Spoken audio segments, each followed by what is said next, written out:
So these are the materials that you'll need to make your wreath. We'll start off first with a 10-inch circle of cardboard. This is just a cake plate that I get from a craft store, but you can use any cardboard that you have laying around. You can create your form with it. I have a slightly smaller in diameter, 8-inch diameter bowl that I use to trace with, and I'll show you what we do that in just a few minutes. You'll need a stapler, some wire that we'll use to make the hanger on the back of the wreath, a glue gun that has a good low temperature setting because you don't want to burn yourself, some glue sticks, of course. This little plastic cup that I found is a really good tool to use to put the eyeball on the wreath. And then these eyeballs. I get these eyeballs from a store called Grandin Road. Every year at Halloween they have these eyeballs, and I just buy a couple sets of them because they're fantastic. And then last but not least, you need your book pages. So any book will do. I usually use paperback books for these because they're already a little more mangled and the pages are a little softer, and you'll end up needing probably about 100 to 120 pages for a 10-inch diameter wreath.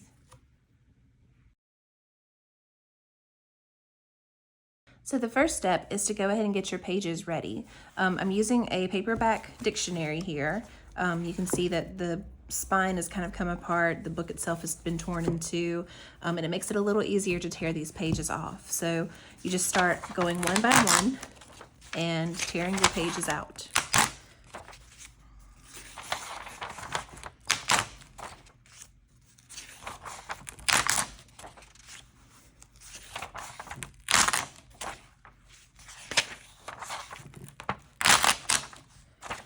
And you can see that this is starting to kind of get caught up here. When that happens, I'll just go ahead and peel that off. Most paperback books are just glued, so you can come in and start peeling away some of the glue holding these together. Another thing you can do if you want is go ahead and rip some of the pages out by tearing the book in half and then cutting along the edges to get rid of the glue instead of cutting each page individually. I just like the methodical ripping of the page. It's a little more therapeutic for me.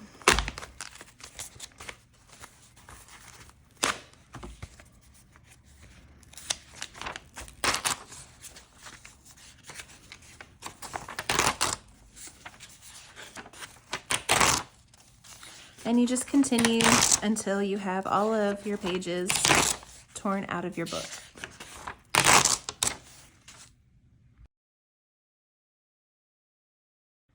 Now that you have your pages all torn, it's time to start wrapping and rolling your cones. So what we're going to do is we're going to create about 120 of these little cones here. And so how we do that is we take our pages, and I have them in this stack here. I have the rough edge from where they were torn on the part that's going to go on the inside. I just personally like the smooth facing edge to be on the outside, so I put the torn bits on the inside, but you could switch that up if you wanted a more rustic look. But you start with your glue gun, add a line of glue at the bottom, grab your paper in your hand, kind of, you have to twist your hand a little bit here, come down here to the bottom, and then just wrap the page around your hand, smoothing out the hot glue, and you wind up with your cone. Now you can experiment with this and you can make your cones tighter if you wanted to. You could also make them looser if you want to. It really just depends on you and your personal style. And then you just continue with your others by adding your glue, grabbing hold of the page in one hand, and wrapping it around your fingers with the other.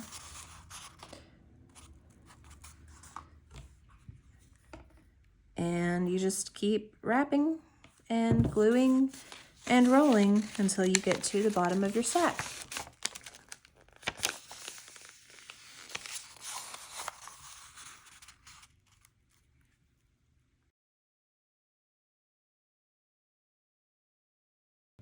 After you've finished making all of your cones, the next step is to add a staple to the point of the cone. Now, this is not 100% necessary, but I find that it helps give a little bit of a ledge, a place to press down on when you're putting the cones actually on the wreath. So you just take your cone and your stapler, and I like to do about 1/8 of an inch. And it doesn't have to be perfect or precise. You're just giving yourself a little ledge to glue down. And you just continue until all of your cones have been stapled.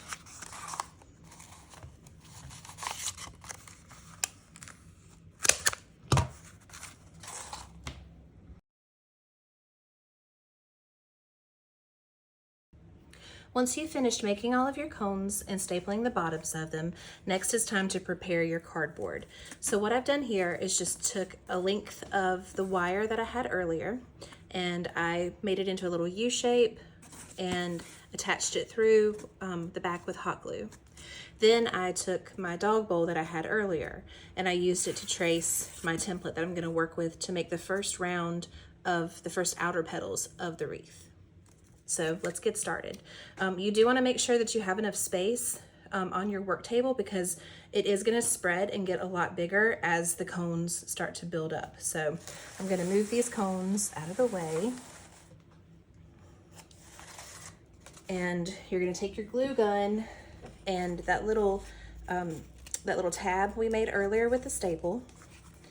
We're just going to add a little dab of glue, and using this as our guide, lay it down and hold it there while it glues. It doesn't matter where you start, because you're starting with a circle. You're just going to keep adding to it as you go through. And then you do the next one.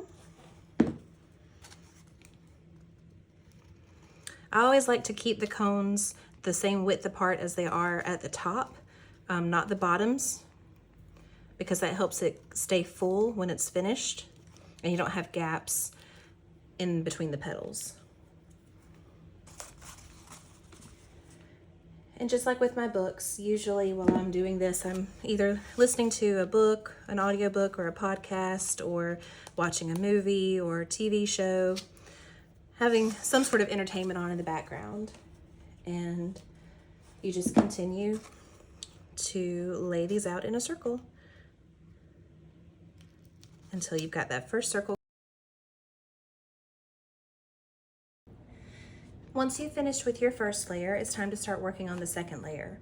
So when I put it on the second layer, I like to overlap it in between the gaps between these cones, so it helps with that fullness of your petals.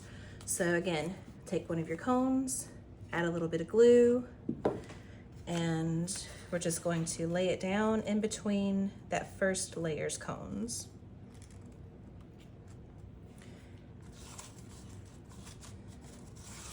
And as you see, I am using my fingers with the hot glue. I know that there are some tools out there. I don't have one currently, but I'd like to get one. But this is also why I say use low temperature glue, because you will get your hands kind of into the glue.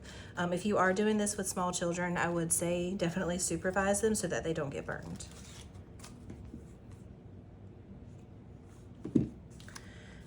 And you just continue until you have your second layer completed.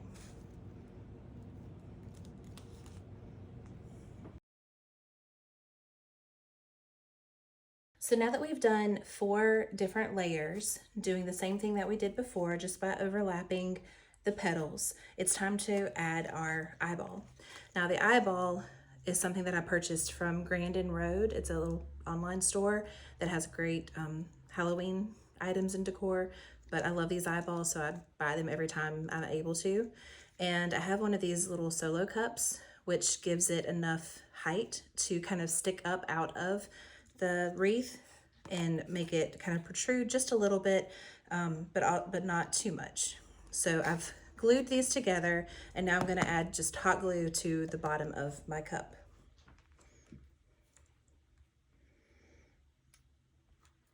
And I want to kind of flood it with hot glue because I really want to make sure that this stays on. You could use other types of adhesive that are good for plastics. And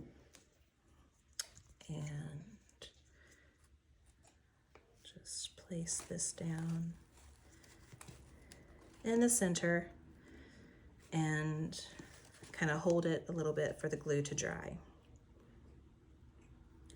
We're going to add at least one more layer of petals around the eyeball to seal it in, and we may go back in with some of our other petals and add just one or two to make it really full. But we're nearing the end of this wreath. So we'll go ahead, and while that's setting up, and we're just going to add more petals in.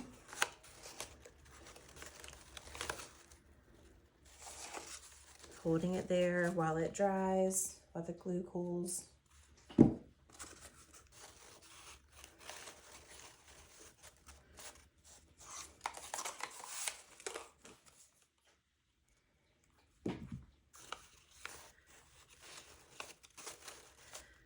Another thing you can do is you can take different color paper if you wanted to, and these final columns, or the final petals that we're adding, you could make it look almost like eyelashes or different colors.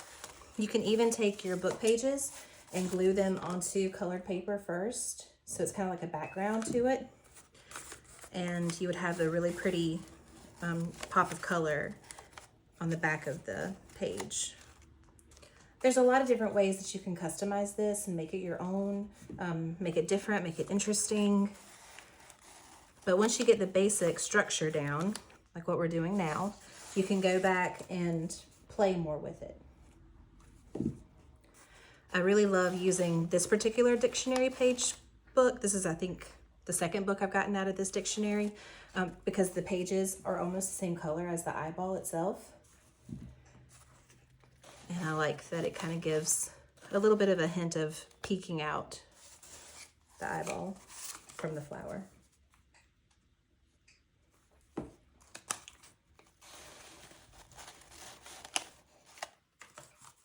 And we may not add any more after we're seeing how this is ending up. Yep, it looks like 5 layers is going to be what this one called for. Now, the difference between this wreath and some others, it comes down to page size.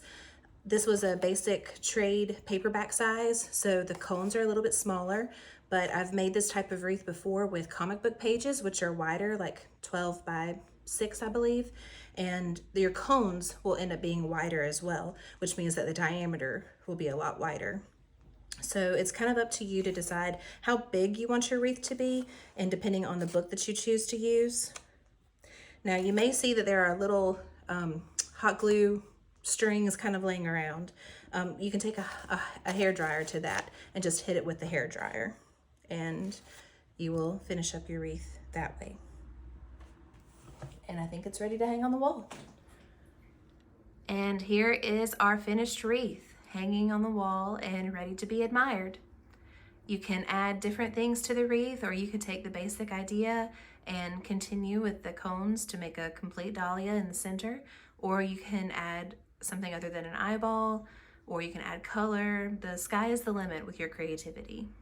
I hope you've enjoyed this tutorial, and I hope you get a chance to make your own.